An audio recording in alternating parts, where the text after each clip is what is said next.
مردمی که از تهخانه و حدود کارخانه محاصره شده آزوستال بیرون آورده شدند میگویند که روزهای دهشتناکی را از سر گذراندند. از این کارخانه تولید پولاد در شهر بندری ماریوپول روز 3 می 150 نفر بیرون آورده شد. در هفته های اخیر نظامیان روسیه چندین بار به ماریوپول و کارخانه آزوستال از زمین و هوا حمله کردند. ایرینا ورشچوک معاون سروزیر اوکراین به شهر زاپاروژه برای پیشواز مردمی رفته است که از محاصره بیرون آمدند. از آزوفستال بیش از 150 زن و کودکان بیرون آورده شدند. صدها نفر دیگر آنجا ماندند. نه فقط سربازان نیروهای آزوف در آنجا، مرزبان از جمله زنان هم هستند. ما نه همه آنها را از زیر خرابه ها پیدا کردیم. برای این عملیات 1-2 روز لازم است. ما مرحله اول را به انجام رساندیم و فوراً به مرحله دوم سر کردیم. ما کسی را در آنجا نمیمونیم.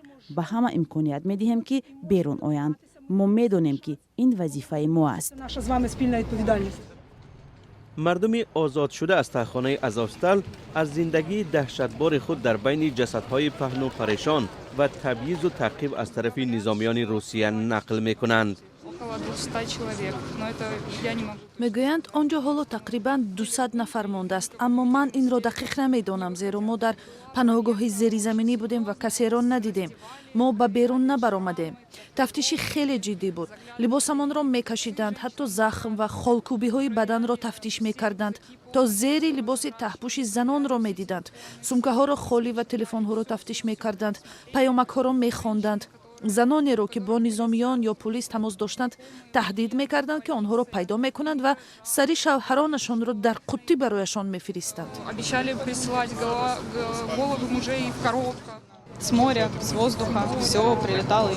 با سلاح‌های وزنین از بحر و هوا کارخانه را میزدند. بمب‌های 3 تنه‌ای هم بودند. همه جا پر از جسد بود. همه انتظاری بیرون بردن جسدها و زخمیانند.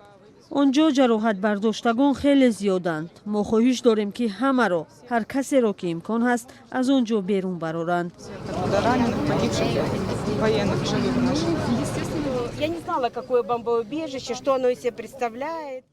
من درباره پناهگاه چیزی نمیدونستم، اما میدونستم که در آنجا آب است. در شهر پیدا کردن آب مشکل بود. به اویلم گفتم که باید به کارخانه برویم. آنجا حداقل آب دارد. میدونم که آدم اگر 3 روز به آب ماند میمیرد. ما به آنجا فقط به خاطر آب رفتیم. آنجا همراه با من 30 نفری کلانسال و 10 کودک بود. از همه کودک خردسال 1.5 سال داشت. آنجا همه از حمله های هوایی پناه بردند. پیوسته از بحر و هوا ما را تیرباران میکردند.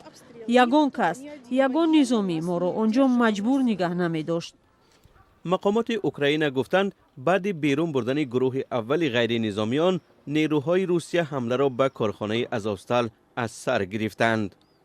در تهخانه های کارخانه محاصره شده آزوستال صدها نظامی و زنان و کودکان اوکراینی پناه بردند. نظامیان اوکراینی به روسیه تسلیم نشدند و اعلان کردند که ایستادگری میکنند. معاون سروزیر اوکراین میگوید روز 4 می باز 344 نفر از زنان و کودکان و پیرانسالان را از آزوستال بیرون آوردند.